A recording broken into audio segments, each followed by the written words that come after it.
దేవుని నామానికి స్తోత్రం. హల్లెలూయా. ప్రభువైన యేసుక్రీస్తు నామములో అందరికీ కూడా మరొకసారి నా హృదయపూర్వక వందనాలు.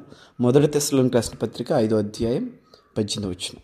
ప్రతి విషయమునందును కృతజ్ఞతాస్తుతులు చెల్లించుడి, ఇలాగు చేయుట యేసుక్రీస్తునందు మీ విషయములో దేవుని చిత్తం. ఆమేన్. చాలా సింపుల్గా ఉండే మాట, కానీ పవర్ఫుల్ మాట అండి. ఎందుకంటే ప్రజలకి, మనుషులకు ఒక బలహీనత, బలం ఉంది. ఏంటంటే మర్చిపోవటం. కొన్ని విషయాలు మర్చిపోవటం మంచిది, కొన్ని విషయాలు మర్చిపోకుండా ఉండటం చాలా ప్రాముఖ్యమైనది.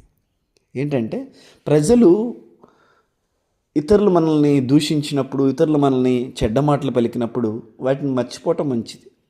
వాటిని మర్చిపోరు, కానీ దేవుడు చేసిన మహోపకారాలని, ఆయన చేసిన ఆశ్చర్యకార్యాలను మన జీవితాల్లో మనం తలపోసుకోవటం పోగా వాటిని మర్చిపోతూ ఉంటాం. అందుకనే కీర్తనకారుడు 104వ కీర్తన అంటాడు, ఎర్ర సముద్రం వద్ద భయము పుట్టించు క్రియలు చేసిన ఆ యెహోవాను వారు మర్చిపోయారంట. కళ్ళెదుట ఎర్ర సముద్రం చీల్చబడితే దాన్ని మర్చిపోవటం ఏంటండి? ఆకాశం నుంచి ప్రతిరోజు మన్నా కురియబడుతూ ఉంటే దాన్ని మర్చిపోవటం ఏంటండి? Praise God. వాళ్ళ కళ్ళ ఎదుట యొర్దాన్ నది చీల్చబడితే యొర్దాన్ దాటినాక యెహోవా ఎవడంటాం ఏంటండి? ఇది కదా కృతజ్ఞత లేకపోవటం. Praise God. దేవునికి స్తోత్రం. కనుక ఉదయకాల సమయంలో దేవుని వాక్యం వింటున్నాం. ప్రతి విషయమునందు దేవుడు చేసిన ప్రతి దానిని బట్టి, ఇంకో విషయం చెప్పాలంటే ఈవెన్ మన వ్యతిరేకతలను బట్టి కూడా మనం కృతజ్ఞత చెప్పాలి.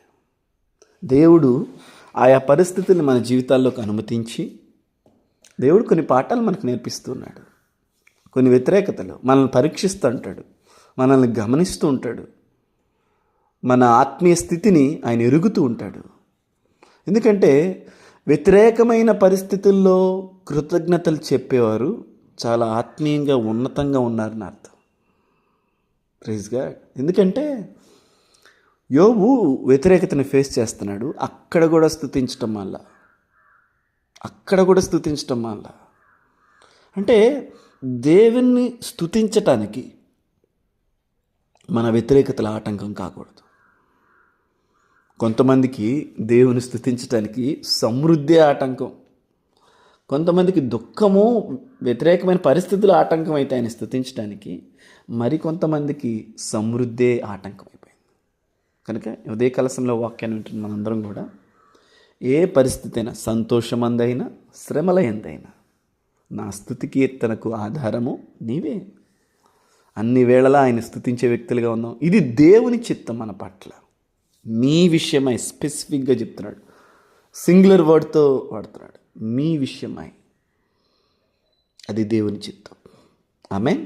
గాడ్ బ్లెస్ యు ఆల్ అండి.